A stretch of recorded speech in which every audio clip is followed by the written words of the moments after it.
ကဲအားလုံးမင်္ဂလာပါဒီနေ့ကျောင်းသူကျောင်းသားတွေကိုသင်ပေးမယ့်သင်ခန်းစာကတော့ Microsoft Word Microsoft Office Word 2016ထဲမှာပေါ့နော်ကိုရရဆိုရင်အချင်းကိုဘယ်လိုရိုက်မလဲဆိုတဲ့သင်ခန်းစာလေးဖြစ်ပါတယ်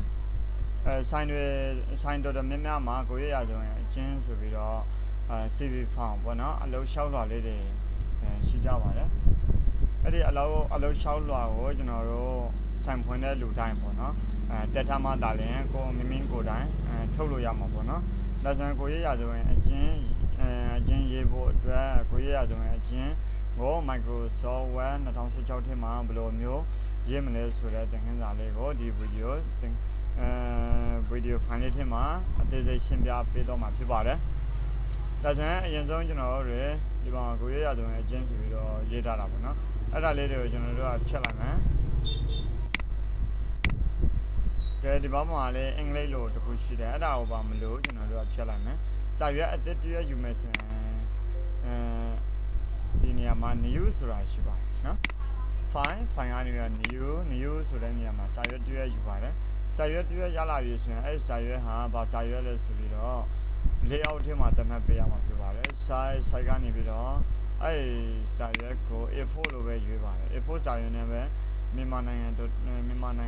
နေရာတော်တော်များများမှာ A4 စာရွက်နဲ့ပဲသုံးတာတွေ့ရပါတယ်အဲ့ခါကျတော့ orientation ကို portrait လို့ပေးပါမယ်ပြီးရင် margin မှာ custom margin မှာကြတော့ကျွန်တော်တို့က 0.5 ဆိုပြီးတော့ tab ခုံပါတယ် 0.5 tab 0.5 ဆိုပြီးတော့ရိုက်ထည့်ပါတယ်ရိုက်ထည့်ပြီးတော့ကျွန်တော်တို့ getter ဆိုတာအဲ့ getter မှာ0ထားပါတယ် left ကို default အတိုင်းပဲသူ့အတိုင်းပဲထားပေးလိုက်ပါမယ်ပြီးရင်တော့ okay ကိုနှိပ်ပေးရမှာဖြစ်ပါတယ်ဒါဆိုရင်တော့စာရွက်သစ် A4 စာရွက်သစ်တွေ့ရလာပြီအဲ့ A4 စာရွက်သစ်ဖြစ်မှာကျွန်တော်တို့ကကြတော့ဒီ CV Form ကိုရိုက်မှာပေါ့နော်အဲ့ဆိုရင်လောလောဆယ်သူ့ကို enter 1 2 3 4 5 6ခါလောက်ကို enter ခေါက်လိုက်ပါမယ်ရပြီဆိုရင်ဒီနေရာမှာကျွန်တော်တို့က home ကိုတော့ပါတယ်home မှာကျတော့အခုကျ calibri body ဆိုပြီးတော့ရှင်းနေပါတယ်နော် calibri body font ကတော့17ပေါ့နော်ဒါကကြတော့ကျွန်တော်မြန်မာလိုရိုက်မယ်ဆိုတော့မြန်မာလိုကကျွန်တော် win in one နဲ့ရိုက်မယ်အဲ့ဒါကိုကျွန်တော်ကပထမဆုံးသင်ခန်းစာတွေမှာပြောပြထားတာရှိပါတယ်ဟိုပေါ့နော် macro ပြုလုပ်နည်းဆိုပြီးတော့ဒီ Microsoft Word မှာ macro ဆိုတဲ့သင်ခန်းစာလေးတစ်ခုရှိပါတယ်အဲ့ဒီသင်ခန်းစာလေးကြည့်ပြီးတော့ကြည့်ပြီးမှရမှကျွန်တော်တို့မြန်မာလိုအင်္ဂလိပ်လိုတစ်လေးစီရိုက်ရှင်နေကြအဲ့ macro မှာသတ်မှတ်ပေးထားပါတယ်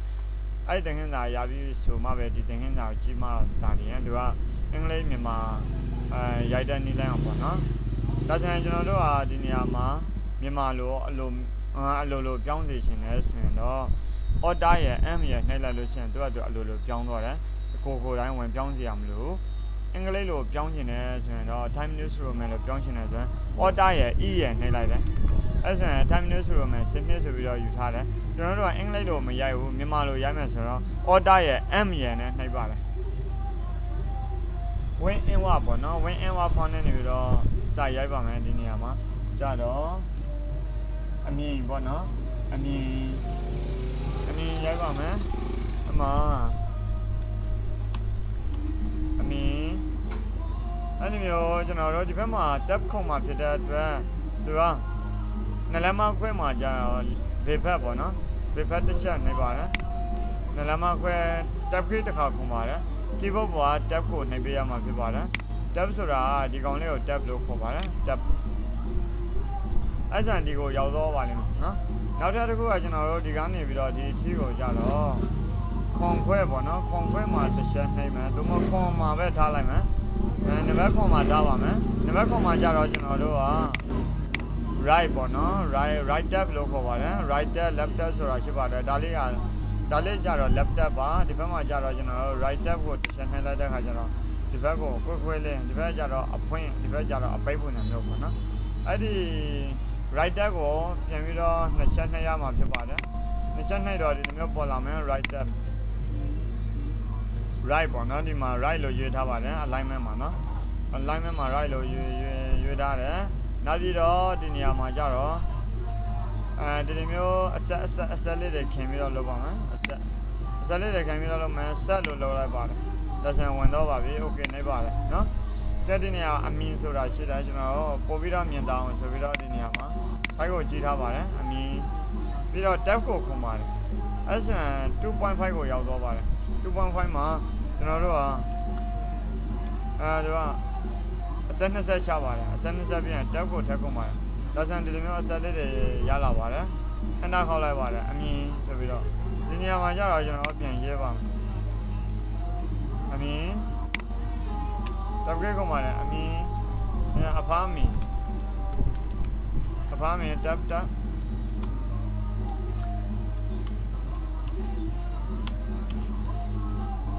အမင်းအဖားမင်းမွေးသက်ကြီးပေါ့နော်မွေးသက်ကြီးကကျွန်တော်တို့ကဲမွေးသက်ကြီးကိုရေးမှပြတဲ့အတွက်ကာကြီးနှလုံးစင်းဆိုတော့ဒီပါအော်ဒါသူများ250ပါမွေးသက်ကြီးတပ်ကြီးကုန်ပါတယ်အနာခေါက်ပါတယ်မွေးသက်ကြီးပြီးရင်လူမျိုးမွေးသက်ကြီး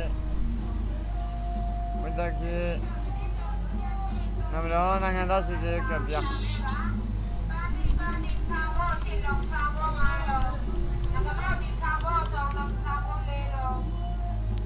နိုင်ငံသားစစ်စစ်ကပြနိုင်ငံသားစစ်စစ်ကပြနော်ဒါကြောင့်ကျွန်တော်တို့ဒီနေရာမှာနောက်ထပ်တစ်ခုရှိတာကပြဆိုရဲသူကကပြပေါ့နော်နိုင်ငံသားစစ်စစ်ကပြဆိုပြီးတော့ရိုက်ထည့်ပါတယ်ကပြရင်တော့တပ်ကြီးခုံပါတယ်တပ်ကြီးထက်ခုံပါတယ်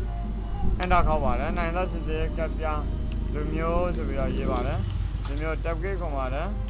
တပ်ကြီးထက်ခုံပါတယ်အန်တာခေါက်ပါတယ်ကိုယ်ွယ်ဒီပါတာနဲ့ကိုယ်ွယ်ဒီပါတာတပ်ကြီးထက်ခုံပါတယ်အန်တာခေါက်ပါတယ်ကိုယ်ွယ်ဒီပါတာနဲ့အင်းထောင်ရှိ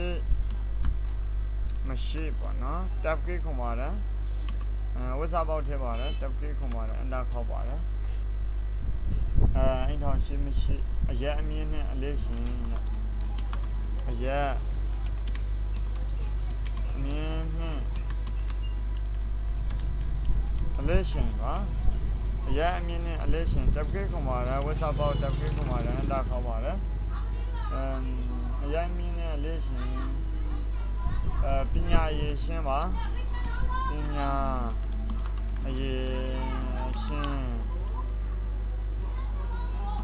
ာရေးရှင်းပါပညာရေးရှင်းစောက်ထားလူသေးရာကျူး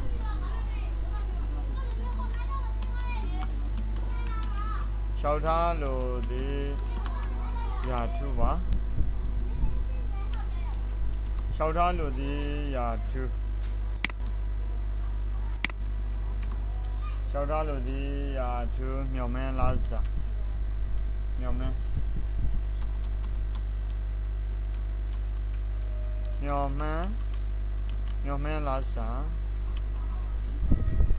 လားစာနောက်ပြီးတော့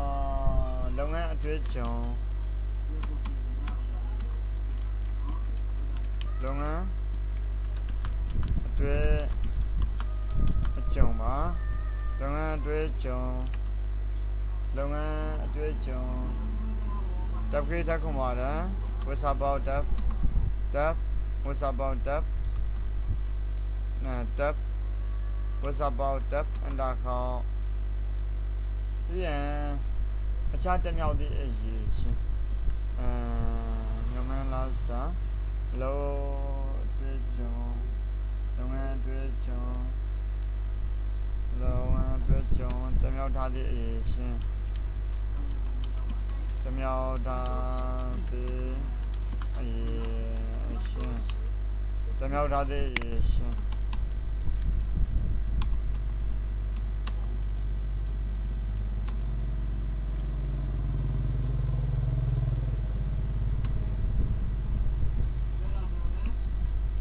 တမြောက်ထားသည့်အရေးရှင်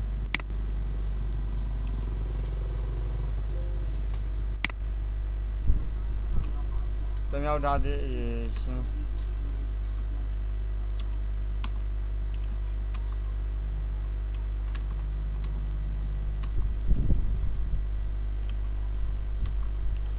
cha tam yao tha the cha tam yao tha the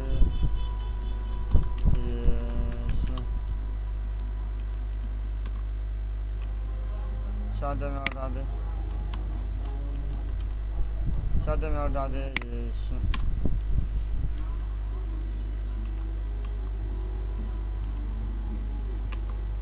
cha tam yao tha the sát tuyển này lấy sáng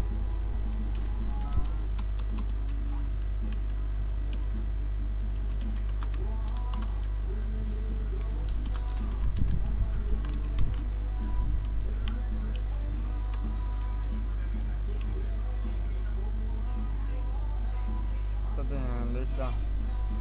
sát tuyển phong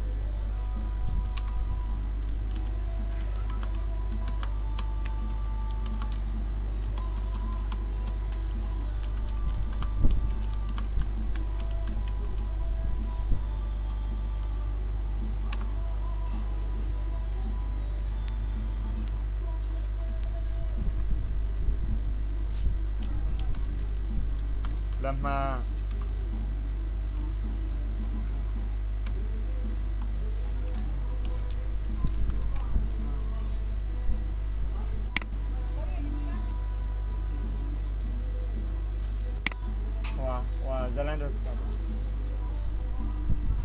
jalan dulu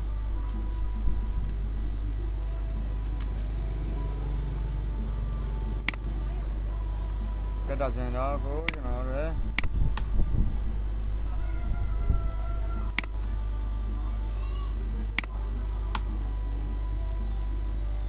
cái apa mà cho nó đó à tôi ấy à rồi chính sự là vậy còn á đúng à nhưng mà lúc mà xem đó order ye M ye nè mấy bây giờ mà bị bán order nè M nè còn nó đi order ye M ye còn nó M ye này là được xem nhưng mà lúc quên em qua trong rồi bạn order nè y nè này là được xem cho nó rồi đi nhà mà qua trong rồi còn nó order ye y ye xem nó English form trong rồi đấy, order ye y ye time new rồi mà trong rồi đấy, order ye M ye xem nó quên em qua trong rồi hả tôi ya rồi tôi ya rồi chính rồi tôi ya rồi chính tôi salam mà bảo salam mà bị đó tôi đồ đấy phong sai anh ấy thaoอยู่bảo đấyอยู่ပြီးတော့ပေါ့နော်လေးစင်တာရွှေ့ပါလားနောက်ဒီဘက်မှာတရားတို့တခါဆလမ်မှတ်ပါတယ်ဆလမ်မှတ်ပြီးတော့ underline တားပါတယ် underline တားပြီးတော့ဒီကောင်လေးလောဆယ်ခေါက်ထားပါမယ်သူကမြင်ကွင်းကိုနည်းနည်းချုံပါမယ်မြင်ကွင်းနည်းနည်းချုံပါမယ်သူကနည်းနည်းပြန်သေးပါတယ်ဒါဆိုရင်ဒီမှာ when or when ဆိုပြီးတော့တရွက်ပေါ့နော်တရွက်စာအဲ့လိုဆိုရင်ဒီနေရာမှာဓာတ်ပုံကပ်ဖို့အတွက်